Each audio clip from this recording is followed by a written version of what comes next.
Yeah, a very good morning to everyone. Welcome back to the channel. So, in today's class, we'll be discussing the difference between solid, suspension and colloids. हमने previous lecture में पढ़ा था कि pure substances क्या होते हैं and mixtures क्या होते हैं, राइट? तो प्योर सब्सटेंसेस में हमने ये पढ़ा था कि pure substances according to a scientist ये होता है कि any substance that is made up of one type of particle. ठीक है, जैसे कि अगर हम वाटर की बात करें तो H2O की ही पार्टिकल्स उस सब्सटेंस के अंदर प्रेजेंट है। अगर फॉर एग्जाम्पल मैं सॉल्ट ऐड कर दूं तो that will become salt plus water, right? NaCl plus H2O। तो this means there are two pure elements, तो it is no longer a pure element but it is now a mixture. Pure elements के हमने तीन types पढ़े थे, metal, non metal and metalloids. And उसके बाद हमने मिक्सचर्स के दो टाइप पढ़े थे, that was heterogeneous and homogeneous. Heterogeneous था जिसका नॉन यूनिफॉर्म कॉम्पोजिशन होता था एंड होमोजेनस वो थे जिनका यूनिफॉर्म कॉम्पोजिशन होता था। होमोजेनस के एग्जांपल्स हो गए जैसे कि salt plus water, sugar plus water, ink in water. And heterogeneous के हो गए सॉइल इन वाटर, ठीक है, या फिर सैंड प्लस सॉल्ट का मिक्सचर। ओके, तो all of these were the things that we studied in the previous lecture. इस लेक्चर के अंदर जैसे कि मैं इंट्रोड्यूस कर चुकी हूँ, हम लोग पढ़ेंगे difference between solution, suspension and colloids. Solution, suspension और कोलोइड क्या होते हैं, हम उनके बारे में पढ़ेंगे। तो सबसे पहले डिफरेंस है on the basis of nature. ठीक है, ट्रू सोल्यूशन क्या होता है? They are homogeneous in nature. Homogeneous का मतलब यही होता है कि उसका जो कॉम्पोजिशन होता है वो सिमिलर होता है through out. Colloid, they are heterogeneous in nature and suspension also they are heterogeneous in mixture. Examples पहले ही ले लेते हैं, जैसे कि ट्रू सोल्यूशन का एग्जाम्पल हो गया सॉल्ट इन वाटर। ठीक है, आप हमेशा देखते होगे जब भी आप शुगर या फिर सॉल्ट को पानी के अंदर मिक्स करते हो तो वो अच्छी तरह से डिजोल्व हो जाता है, that is a true solution. Okay, colloid हम एग्जाम्पल ले लेते हैं मिल्क इन वाटर, ठीक है, या फिर अकेला मिल्क, तो इट इज अ कोलोइड। अगर आप मिल्क को पानी के अंदर मिक्स करोगे या फिर चॉक पाउडर को पानी में मिक्स करोगे ना, water will turn a little whitish, it will turn translucent types. ठीक है, उसके बाद सस्पेंशन, सस्पेंशन का एग्जांपल हो गया सॉइल एंड वाटर। हमेशा देखेंगे सॉइल अच्छी तरह से मिक्स नहीं होता है, क्या बोलते हैं, हमने देखा, हमने ऊपर भी पढ़ा था कि सॉइल जो है वो उसके जो हेवियर पार्टिकल्स होते हैं वो eight the bottom of the container settle down हो जाते हैं एंड उसके लाइटर पार्टिकल्स होते हैं वो ऊपर फ्लोट करते रहते हैं। साइज में अगर हम बात करें, the particles are smaller than 1 nanometre, मतलब सोल्यूशन के जो पार्टिकल्स होते हैं वो बहुत ही ज्यादा छोटे होते हैं। ठीक है, देन कोलोइड की अगर बात करें तो size of particle lie between 1 to 1000 nanometre and suspension की particles are larger than 1000 nanometre, मतलब सबसे ज्यादा बड़े सस्पेंशन के होते हैं, सबसे छोटे ट्रू सोल्यूशन के होते हैं। उसके बाद अगर विजिबिलिटी की बात करें, मतलब क्या हम पार्टिकल्स को ऐसे देख सकते हैं, तो ट्रू सोल्यूशन के हम नहीं देख सकते as they are not visible from the naked eye. इसका मतलब फॉर एग्जाम्पल अगर आप शुगर को पानी में मिक्स करोगे, वो अच्छी तरह से मिक्स हो गई, क्या आप शुगर के पार्टिकल्स अलग से देख पा रहे हो? क्या आप वाटर के पार्टिकल्स अलग से देख पा रहे हो? नहीं, right? It is just water that is now visible, so they are not visible from the naked eye. Colloid की अगर बात करें, the size of particles of a colloid is too small to be individually seen with naked eye. तो colloid का भी same ही चीज होती है। कोलॉइड के पार्टिकल्स इवन तो ट्रू सोल्यूशन के पार्टिकल्स से थोड़े बड़े होते हैं बट इंडिविजुअली हम उनको नेकेड आई से नहीं देख सकते। नेकेड आई का मतलब ये होता है जैसे कि अभी आप लोग देख रहे होंगे विदाउट एनी माइक्रोस्कोप या फिर विदाउट एनी स्पेक्टिकल्स।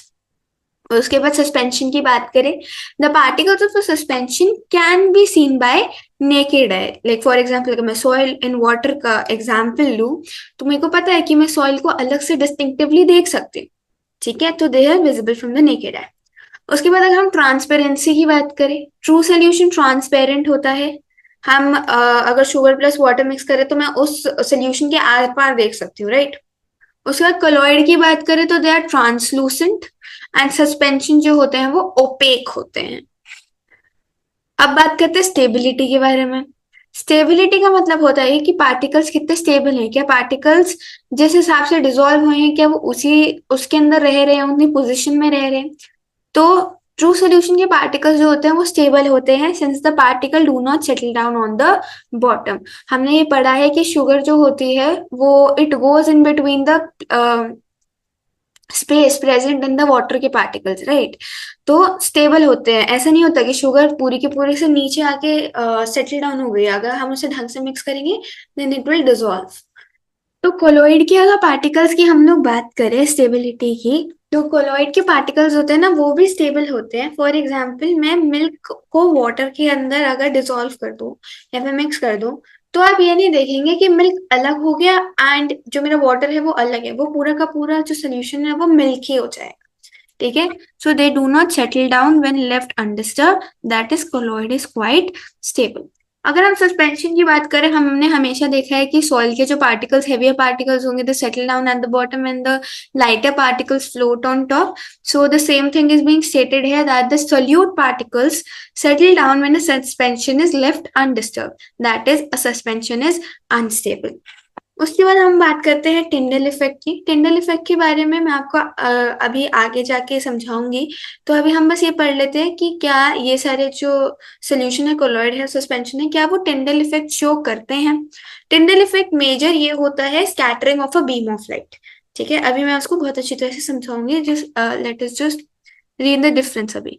तो टिंडल इफेक्ट ये बोल रहा है कि ट्रू सोल्यूशन में it does not show Tyndall effect, colloid के अंदर टिंडल इफेक्ट शो करता है एंड सस्पेंशन में भी देयर इज टिंडल इफेक्ट। उसके बाद फिल्टरेशन की बात करें, ध्यान रखिएगा filtration is a physical process, okay. There is a difference between chemical processes and physical processes. Chemical processes के अंदर एक प्रोडक्ट का केमिकल नेचर बदल जाता है। फॉर एग्जाम्पल हमने पिछली क्लास में बात की थी आयरन सल्फेट की, राइट, FeS की हमने बात की थी। तो अगर मैं Fe और S को बर्न करूंगी साथ में तो it will form a compound, right, it will form a new substance. अब फिल्टरेशन जो होता है वो फिजिकल प्रोसेस क्यों है, क्योंकि फॉर एग्जाम्पल अगर मान लो मैं शुगर इन वाटर को अगर मैं फिल्टर पेपर के थ्रू वो करती हूँ, क्या उसका उसमें कोई केमिकल चेंज हुआ। H2 अभी भी H2O है, शुगर के पार्टिकल्स अभी भी शुगर के पार्टिकल्स ही हैं। So there is no chemical change involve in physical processes, okay. तो ट्रू सोल्यूशन में the solute particles can not be separated from the mixture by the process of filtration. Colloid के अंदर they can not be separated from the mixture by filtration but can be separated with the help of centrifugation. Centrifugation भी एक physical process होता है।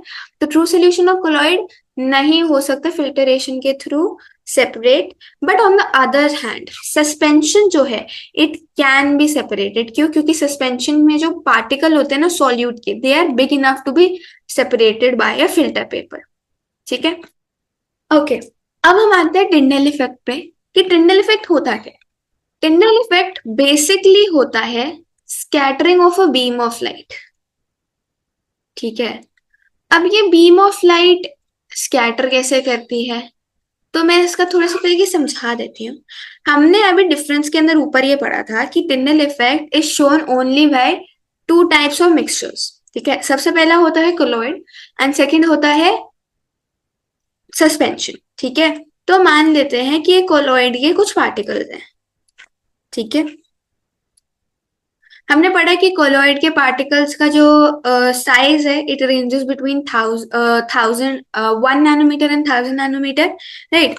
अब ये colloid के particles हैं। अब if I pass beam of light तो फिर टिंडल इफेक्ट शो होगा कैसे, ठीक है। Let me tell you how. अब क्या है, ये बीम ऑफ लाइट है, ठीक है, this is beam of light. तो व्हाट विल हैपन, अगर ये बीम ऑफ लाइट किसी पार्टिकल को टच करेगी तो this particle is big enough to scatter या फिर change the path of the light, ठीक है। जो अब ये लाइट सीधी आ रही थी उसने अपना पाथ चेंज कर दिया। सिमिलरली ये आई, इसको टच की and it change its path, ये आई, इसको टच की, चेंज इट्स पाथ, ठीक है। तो इसे बोलते हैं scattering of beam of light, ठीक है। तो इसने क्या किया, ये जो इस डायरेक्शन में आ रही थी सीधी डायरेक्शन में वो फैल गई, ठीक है, तो वो स्कैटर कर गई। इसे बोलते हैं टिंडल इफेक्ट, ठीक है। अब सिमिलरली इसके अंदर अगर हम इमेज की बात करें तो यहाँ पर हमारा सोल्यूशन है, यहाँ पर हमारा कोलॉइड है। इसको सस्पेंशन भी मान सकते हैं, सेम चीज सस्पेंशन में होती है। ठीक है। If I am passing a flash light, तो फिर पार्टिकल्स तो मेरे सोल्यूशन के अंदर भी हैं, लेकिन मैंने क्या पढ़ा था कि सोल्यूशन के पार्टिकल्स जो हैं they are smaller than 1 nanometer. Right. तो इसके पार्टिकल्स इतने ज्यादा छोटे होते हैं कि मैं जब ये बीम ऑफ लाइट पास कर रही हूँ ना तो ये स्कैटर नहीं करेगी। जैसे कि यहाँ पर आपको रे पाथ ऑफ लाइट दिख रहा है ये रेड कलर वाला, ऐसा सोल्यूशन के अंदर नहीं होगा। क्यों? क्योंकि उसके पार्टिकल्स बहुत छोटे होते हैं and they are unable to pass to scatter the beam of light. ठीक है, इस वजह से हमें यहाँ पर कोई पाथ शो नहीं हो रहा है। But on the other hand if I talk about colloid, यहाँ पर क्या हो रहा होगा, यहाँ पर जो बीम ऑफ लाइट आ रही है वो एक एक पार्टिकल को टच करके कहीं ना कहीं और स्कैटर कर रही होगी। इस वजह से हमें यहाँ पर पाथ विजिबल है, ये जो है वो पाथ हमें विजिबल है। ठीक है, समझ आया टिंडल इफेक्ट? तो टिंडल इफेक्ट क्या होता है? Tyndall effect is the scattering of a beam of light. ठीक है, टिंडल इफेक्ट जिन साइंटिस्ट ने सर्च किया था, मतलब ढूंढा था, उन्हीं के नाम के ऊपर बेस्ड है। Alright, moving forward with a note. सबसे पहले हम लोग बात करेंगे सॉल्यूशंस के बारे में।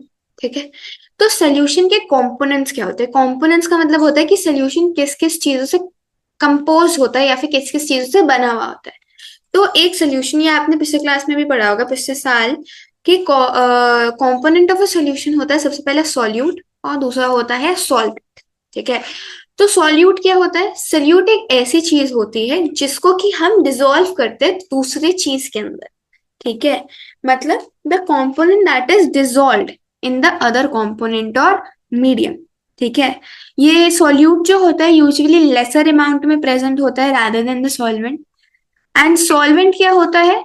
The component in which the solute is dissolve, मतलब सॉल्यूट को मैं जिस चीज के अंदर मिक्स करूंगी उसको क्या बोलेंगे? सॉल्वेंट बोलेंगे। फॉर एग्जाम्पल अगर मैं लू sugar plus water, that is sugar solution. तो in this the sugar is the solute. क्यों? क्योंकि मैं शुगर को पानी के अंदर मिक्स कर रही हूँ। ठीक है, एंड वाटर वो मीडियम है जिसके अंदर वो सॉल्यूट मिक्स हो रहा है। तो फिर sugar is my solute and water is my solvent. एक बहुत छोटी सी चीज नोट करने की है, मेरा जो यूजुअली सॉल्यूट होता है that is in smaller quantity. ठीक है, एंड मेरा जो सॉल्वेंट होता है it is in larger quantity usually. ठीक है, क्लियर? उसके बाद कुछ इंपॉर्टेंट एग्जाम्पल हमारी बुक के अंदर लिखे हुए हैं। ये क्वेश्चन, ये वाले जो एग्जाम्पल है उनके अलावा भी एग्जाम्पल्स दे रखे हैं बुक के अंदर। So please make sure to read the book as well. जब जैसे जैसे आप लेक्चर देख रहे हो वैसे वैसे आप अपनी बुक साइड में खोले रखना। तो कुछ इंपॉर्टेंट एग्जाम्पल है। Solution of iodine in alcohol, ठीक है, known as tincture of iodine, has iodine as solute and alcohol as the solvent. तो मेरा आयोडीन क्या होता है? सॉल्यूट होता है जो कि मिक्स होता है अल्कोहल के अंदर, और हम उसे बोलते हैं tincture of iodine. Tincture of iodine आने के चांसेस काफी होते हैं 1 मार्कर के अंदर एज वेल एज 2 या 3 मार्कर के अंदर आ सकता है कि क्या मिक्स होता है, क्या सॉल्यूट होता है, क्या सॉल्वेंट होता है। ठीक है, सेकेंड है aerated drinks like soda water. Aerated drinks हमारे हो गए कोका कोला, फैंटा। ठीक है, ये सारे होते हैं हमारे aerated drinks. Like soda water contain carbon dioxide as the solute and water as the solvent. ठीक है, ओके। अब हम बात करते हैं कॉन्सेंट्रेशन ऑफ अ सोल्यूशन की। कॉन्सेंट्रेशन ऑफ अ सोल्यूशन बेटा ये होता है कि कितना हम लोग सॉल्यूट मिक्स कर रहे हैं एक सॉल्वेंट के अंदर। ठीक है, so the concentration of a solution depends on the amount of solute that is mix in the solvent. हमने अभी ऊपर पढ़ा कि सॉल्यूट वो चीज होती है जिसको कि हम किसी मीडियम या फिर किसी के अंदर मिक्स करते हैं, एंड सॉल्वेंट मीडियम वो चीज होता है जो कि मीडियम होता है यूजुअली जिसके अंदर सॉल्यूट मिक्स किया जाता है। ठीक है, तो 4 टाइप के कॉन्सेंट्रेशन होते हैं। सबसे पहला होता है कॉन्सेंट्रेटेड सोल्यूशन, सेकेंड होता है डाइल्यूट सोल्यूशन, उसके बाद होता है saturated solution, and lastly it is unsaturated solution. सबसे पहले कॉन्सेंट्रेटेड सोल्यूशन के बारे में हम पढ़ेंगे। कॉन्सेंट्रेटेड सोल्यूशन ये बोल रहा है it is a type of solution in which large quantity of solute is dissolved in a given amount of solvent. अगर आपको याद हो आप लोगों ने अभी तक फंडामेंटल का तो पेपर दे ही दिया होगा, राइट? तो फंडामेंटल ऑफ सेल मतलब फंडामेंटल ऑफ लाइफ जो हमारा चैप्टर था, बायो का फर्स्ट चैप्टर, उसके अंदर आपने पढ़ा था हाइपोटोनिक हाइपोटोनिक, एंड उसके अंदर हमने पढ़ा था कि कॉन्सेंट्रेटेड सोल्यूशन होते हैं, डाइल्यूट सोल्यूशन होते हैं। तो कॉन्सेंट्रेटेड सोल्यूशन एक ऐसा सोल्यूशन होता है जिसके अंदर सॉल्यूट की जो मात्रा होती है ना, वो ज्यादा होती है सॉल्वेंट से। ठीक है, फॉर एग्जाम्पल मैंने 4 चम्मच नमक मिला दिया सॉल्यूट का, मतलब सॉल्यूट क्या हो गया मेरा, नमक 4 चम्मच, एंड सॉल्वेंट मेरा हो गया वाटर, तो that would be concentrated solution, one example of concentrated solution.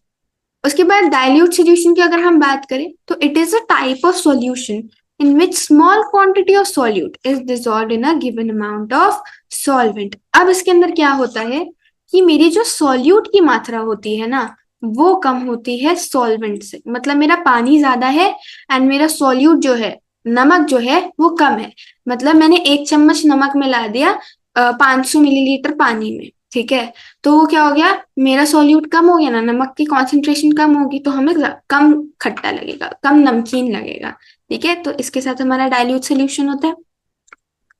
उसके बाद सबसे ज्यादा इंपॉर्टेंट होता है हमारा सैचुरेटेड सोल्यूशन। ठीक है, सैचुरेटेड सोल्यूशन क्या होता है कि एट एनी पर्टिकुलर टेम्परेचर, किसी भी टेम्परेचर के ऊपर, a solution that has dissolved as much as solute as it is capable of dissolving, it is said to be a saturated solution. इसको समझाने से पहले मैं एक एक्टिविटी आप लोगों को एडवाइस करूंगी करने के लिए, ताकि आपको ढंग से समझ आए। आप क्या करिए, आप एक ग्लास लीजिए एंड उसके अंदर ना नमक मिलाते जाओ मिलाते जाओ मिलाते जाओ मिलाते जाओ। आप एक ऐसे लेवल पे पहुंचोगे, आप एक ऐसे पॉइंट पे पहुंचोगे जब आप एक उससे ज्यादा नमक मिला ही नहीं पाओगे, मतलब वो मिलेगा ही नहीं। ठीक है, you should try it and home. तो उसे क्या बोलते हैं, उस सोल्यूशन को बोलते हैं सैचुरेटेड सोल्यूशन। ठीक है, इसका मतलब होता है कि हर एक सोल्यूशन का या फिर हर एक सॉल्वेंट का एक कैपेबिलिटी होती है कि मैं इतना ही सॉल्यूट अपने अंदर डिसॉल्व कर सकता हूँ। ठीक है, तो अगर हम उस कैपेबिलिटी पे पहुंच जाए और हम उसके बाद भी और ऐड कर रहे हैं, तो उसके आगे जो हम ऐड कर रहे हैं वो डिसॉल्व नहीं होता। फॉर एग्जाम्पल, मान लो कि 500 मिलीलीटर वाटर के अंदर हम 6 स्पून ऑफ सॉल्ट से ज्यादा हम मिक्स नहीं कर सकते। हमने 6 किया, हम जैसे ही 7वां करेंगे ना, वो मिक्स नहीं होगा। ठीक है, क्यों? क्योंकि अब वो सैचुरेटेड हो चुका है। अब उसके पास जगह ही नहीं है सॉल्ट के पार्टिकल्स को अकोमोडेट करने की। ठीक है, तो at any particular temperature, a solution that has dissolved as much of solute as it is capable of dissolving is said to be a saturated solution.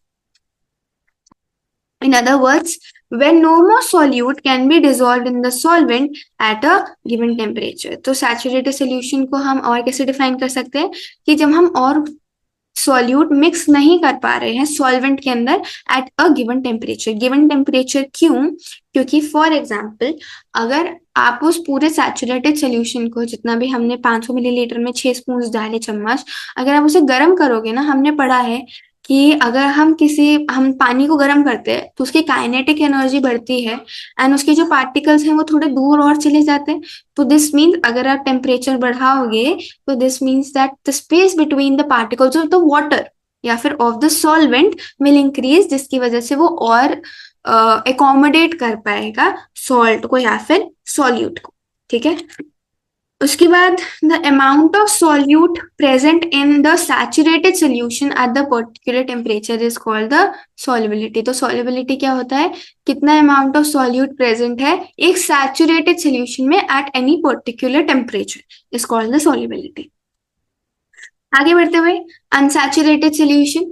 Saturated solution का बिल्कुल उल्टा होता है अनसैचुरेटेड सोल्यूशन। ठीक है, तो if the amount of solute in a solution is less than the saturation level, then it is known as unsaturated solution.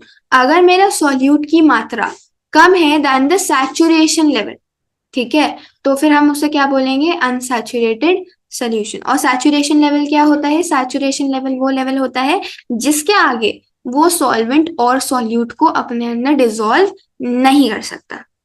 ठीक है, saturated solution, unsaturated solution are very important. Concentrated and dilute जो होते हैं बेटा वो comparison के लिए आते हैं यूजुअली, और saturated solution is the most important one in this. ठीक है. उसके बाद हम बात करते हैं calculation of the concentration of the solution. अब मैं कॉन्सेंट्रेशन ऑफ अ सोल्यूशन को कैसे कैलकुलेट कर सकती हूँ, ये क्वेश्चन आ सकता है 3 मार्कर के अंदर अगर टीचर को न्यूमेरिकल देना है, क्योंकि this is only the numerical in this chapter. ठीक है. तो वो ये बोल रहे हैं 3 प्रकार से हम लोग निकाल सकते हैं कॉन्सेंट्रेशन. सबसे पहला होता है मास बाय मास परसेंटेज. ठीक है. इसके अंदर हम क्या लेते हैं, मास ऑफ द सॉल्यूट लेते हैं, मास ऑफ द सोल्यूशन लेते हैं एंड इनटू 100 करते हैं. क्यों? क्योंकि हम परसेंटेज की बात कर रहे हैं. अब हम बात करते हैं mass by volume percentage. Mass by volume percentage हम करते हैं मास ऑफ सॉल्यूट. हमेशा याद रखिएगा न्यूमरेटर में सॉल्यूट का आएगा एंड डिनोमिनेटर में सोल्यूशन का आएगा, चाहे हम मास की बात करें चाहे हम वॉल्यूम की बात कर रहे हैं. तो मास बाय वॉल्यूम परसेंटेज में mass of the solute upon mass of solution into 100, and volume by volume percentage में volume of solute upon volume of solution into 100. Alright.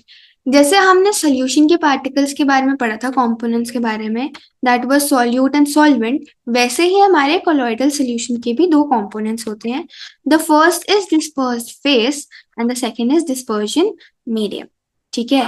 तो डिस्पर्स्ड फेस क्या होता है? So it is the solute like component. जो solute like component होता है वो मेरा डिस्पर्स्ड फेस होता है.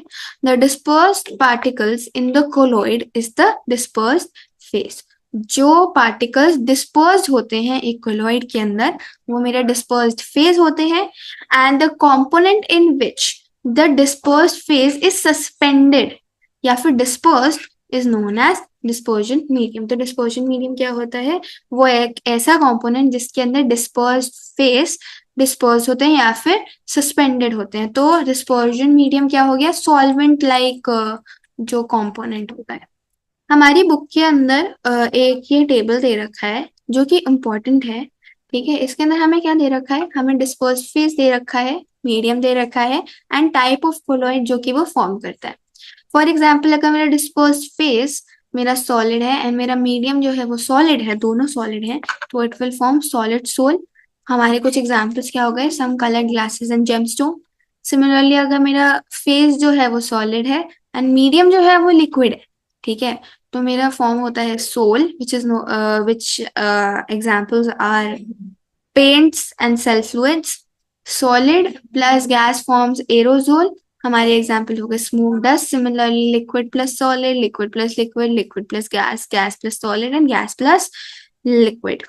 ठीक है. ये इंपॉर्टेंट है थोड़ा, ये आप सारा लर्न कर लीजिएगा. ये 1 मार्कर के अंदर आने के काफी चांसेस होते हैं, वो एग्जाम्पल भी कभी कभार पूछ लेते हैं. And with this, we are done with today's lecture. I really hope you understood whatever we talked about in this lecture. And please like and subscribe to the channel as well. Thank you so much.